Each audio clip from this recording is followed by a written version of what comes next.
ఢిల్లీ పేరుని ఇంద్రప్రస్థగా మార్చాలని BJP MP Praveen Khandelwal కేంద్ర హోంమంత్రి అమిత్ షాకి లేఖ రాశారట. అంటే ఇప్పటి వరకు మనం అనేక రాష్ట్రాలని పేర్లు మార్చడం చూసాం, అనేక నగరాలకి పేర్లు మార్చడం చూసాం. మద్రాస్ తమిళనాడు అవడం కానీ, బెజవాడ విజయవాడగా మారడం కానీ, పెద్ద భాగ్యనగరం హైదరాబాద్ అవడం కానీ, ఈ హైదరాబాద్ను కూడా పేరు మార్చాలని కొంతమంది మాట్లాడుతూ ఉంటారు. అయితే ఇప్పుడు ఢిల్లీని ఇంద్రప్రస్థగా మార్చాలనేటువంటి ఆలోచన ఒక రకంగా చాలా ముఖ్యమైనటువంటి ఘట్టం. భారతదేశ చరిత్రలో ఇదొక చారిత్రక నగరం. ఈ రోజు లేదంటే ఈ 100 సంవత్సరాలు 200 సంవత్సరాల్లో ఢిల్లీ నగరం అభివృద్ధి చెందింది, లేదంటే ఢిల్లీ నగరానికి ఒక ప్రత్యేకమైనటువంటి గుర్తింపు వచ్చింది అనేది కాదండి. ఢిల్లీ నగరం 3000 సంవత్సరాల క్రితమే అక్కడ ఒక సిటీ ఉన్నట్టు ఆర్కియాలజీ డిపార్ట్మెంట్ కూడా గుర్తించింది. చూడండి ఎంత పెద్ద చరిత్ర ఉందో ఢిల్లీకి. అలానే మహాభారతం, రామాయణం వంటి మన పురాణ గాథల్లో కూడా ఈ ఢిల్లీ యొక్క పేరు వినిపించింది. ఇప్పుడు మనం ఢిల్లీ అంటున్నాం, అప్పుడు అయోధ్య అనేవాళ్ళు, హస్తినపుర అనేవాళ్ళు, ఇంద్రప్రస్థ అనేవాళ్ళు. పురాణాల్లో ఉన్నటువంటి రాజులు కూడా ఢిల్లీని కేంద్రంగా చేసుకొని పరిపాలన కొనసాగించేవారు. అక్కడ దాకా ఎందుకంటే మొన్నట 90 ఏళ్ల క్రితం పరిపాలించినటువంటి బ్రిటిష్ వాళ్ళు కూడా కలకత్తాని మొదట రాజధానిగా ఉంచుకున్నారు 1912 వరకు కూడా. 1912 తర్వాత ఢిల్లీని రాజధానిగా చేసుకొని వాళ్ళు పరిపాలన కొనసాగించారు. అంటే ఢిల్లీ నగరానికి ప్రత్యేకమైనటువంటి గుర్తింపు ఎప్పుడూ ఉంది, పురాణాల్లో ఉంది, ఆ తర్వాత కాలంలోనూ ఉంది. అక్బరు, బాబరు, షాజహాన్ వచ్చిన తర్వాత దానికి గుర్తింపు రాలేదండి. కొంతమంది ఏమంటారంటే షాజహాన్ పరిపాలించాడు, షాజహాన్ ఎర్రకోట కట్టిన తర్వాత గుర్తింపు వచ్చింది, ఇలాంటి మాటలు మాట్లాడతారు. వీటన్నిటికంటే ముందు నుంచి ఢిల్లీకి ప్రత్యేకమైన గుర్తింపు ఉంది. ఇప్పుడు ఆ ఢిల్లీ పేరుని ఇంద్రప్రస్థగా మార్చాలనుకుంటున్నారు. రీసెంట్గా మనం చూసాం, కేరళ పేరు కేరళంగా మారిపోయింది. కేంద్ర ప్రభుత్వం కూడా గ్రీన్ సిగ్నల్ ఇచ్చేసింది. అంటే కేరళం అనే అటువంటి పేరు పురాతన కాలమైనటువంటి పేరు, వాళ్ళ సంస్కృతి సాంప్రదాయాలని గౌరవించేటువంటి పేరు. తర్వాత ఆంగ్లేయులు రావటం, వాళ్ళ ఇంగ్లీష్ ప్రకారం కేరళ అవటం, దాన్నే కంటిన్యూ చేయడం జరిగింది. ఇప్పుడు రీసెంట్గా కేరళం అని మారిపోయింది. ఢిల్లీ అనే పేరును కూడా మార్చాలనుకుంటున్నారు. మార్చుతారు ఖచ్చితంగా, అది కూడా జరుగుతుంది. ఎందుకంటే వలస పాలకుల యొక్క ఆలోచనలు కానీ, వారికి సంబంధించినటువంటి గుర్తులు కానీ, జ్ఞాపకాలు కానీ ఈ దేశంలో ఉండడానికి వీల్లేదు. ఎందుకంటే వలస పాలన చేసినటువంటి లేదా దురాక్రమణదారులు చేసినటువంటి అరాచకాలు మనకింకా గుర్తున్నాయి. బ్రిటిష్ వాళ్ళు చేసిన అరాచకాలు గుర్తున్నాయి, మనం చదువుకుంటున్నాం. బ్రిటిష్ వాళ్ళు చేసిన చదువుకోకపోయినా మన ఇళ్లలో ఉన్న పెద్దవాళ్ళు చెబితే అర్థమవుతుంది మనకి. అలానే ఇక బ్రిటిష్ వాళ్ళు చేసినట్టే మనకు తెలుసు, కానీ మొఘలాయులు చేసినటువంటి అరాచకాలు మనకు తెలియదు, పుస్తకాల్లో చదువుకున్నాం. అంటే వాళ్ళు చేసిన అరాచకాలు మన గుండెల్లో చెదరని ముద్ర వేసినప్పుడు ఇంకా వారి జ్ఞాపకాలు పేర్లలో ఎందుకండి?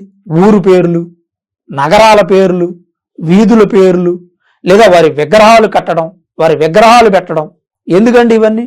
ఇండియా గేట్ దగ్గర కూడా ఆ బ్రిటిష్ వాళ్ళకి సంబంధించినటువంటి విగ్రహాలని అట్లే ఉంచారు, దాన్ని తొలగించకుండా. రీసెంట్గా బీజేపీ ప్రభుత్వం వచ్చిన తర్వాత అక్కడ ఆ బ్రిటిష్ వాళ్ళకి సంబంధించినటువంటి గుర్తులను చెరిపేశారు. ఇలాంటి ఒక చెడు జ్ఞాపకాలను మనకి గుర్తు చేసేటువంటి అంశాలను మనం పూర్తిగా తొలగించడం మంచిది.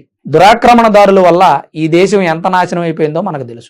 మొఘలాయుల పరిపాలన సమయంలో భారతదేశాన్ని పూర్తిగా మార్చలేకపోయారు, కానీ వాళ్ళెక్కడ వాళ్ళ తాలూకా సీడ్స్ వేసి వెళ్ళగలిగారు కదా.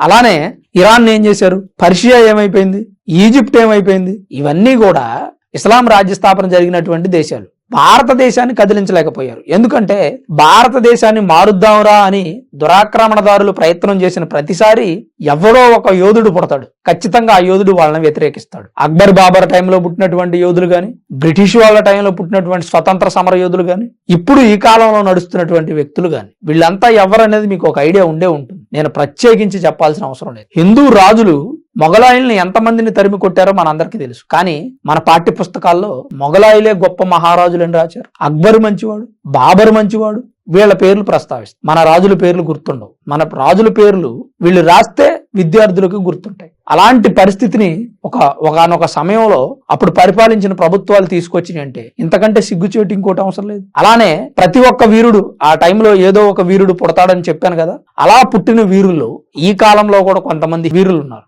హైందవాన్ని రక్షించేటువంటి వీరులు, సనాతన ధర్మాన్ని కాపాడేటువంటి హీరోలు, ఈ కాలంలో చెప్పాలంటే హీరోలు. అలాంటి వాళ్ళు తరానికి కొంతమంది పుడుతున్నారు కాబట్టి హిందూ ధర్మం, భారతదేశ సంస్కృతి సాంప్రదాయం ఇంకా ఈ దేశంలో నిలిచింది. ఈ దేశం ఇంకా ప్రపంచ పటంలో ఉంది. లేదంటే ఎప్పుడో కనుమరుగైపోయేది, ఎప్పుడో దురాక్రమణ జరిగిపోయేది. ఆక్రమించేవారు, ఈ దేశాన్ని మ్యాప్లో లేకుండా చేసేవారు, ఈ దేశంలో అసలు హిందూ అనేవాళ్ళు లేకుండా చేసేవాళ్ళు. ఒకప్పుడు భారతదేశం హిందూ దేశమట అని చెప్పుకునే పరిస్థితి తీసుకొచ్చేవాళ్ళు. కానీ ఎప్పటికప్పుడు ఏ తరానికి ఆ తరం గొప్ప వ్యక్తులు పుడుతూనే ఉన్నారు, ఈ దేశాన్ని కాపాడుతూనే ఉన్నారు. అదే పరంపర కొనసాగుతూనే ఉంది. ఇప్పుడు ఎలా అయితే మనం వలస పాలకులు దురాక్రమణదారుల జ్ఞాపకాలను తుడిపేస్తున్నామో దానిలో భాగంగానే ఈ ఢిల్లీ అనే పేరును కూడా తీసేస్తే బాగుంటుంది అనేది నా అభిప్రాయం. ఎందుకంటే ఢిల్లీ అనే పేరుకి ఒక గొప్ప చరిత్ర ఉంది. రాజ్యాంగం కూడా ఆ రోజు రాజ్యాంగం రచించేటప్పుడు కూడా అంబేద్కర్ లాంటి మహానుభావులు, ఇంకా కొంతమంది సర్దార్ వల్లభాయ్ పటేల్ లాంటి వ్యక్తులు కూర్చొని మన దేశానికి రాజధానిగా దేన్ని ఉంచాలని నిర్ణయించుకున్న సమయంలో ఢిల్లీనే వాళ్ళు సెలెక్ట్ చేసుకున్నారు. అందుకు ఢిల్లీకి అంత గొప్ప పేరు. పృథ్వీరాజ్ సింగ్ చౌహాన్ అనే రాజు పరిపాలించినప్పుడు కూడా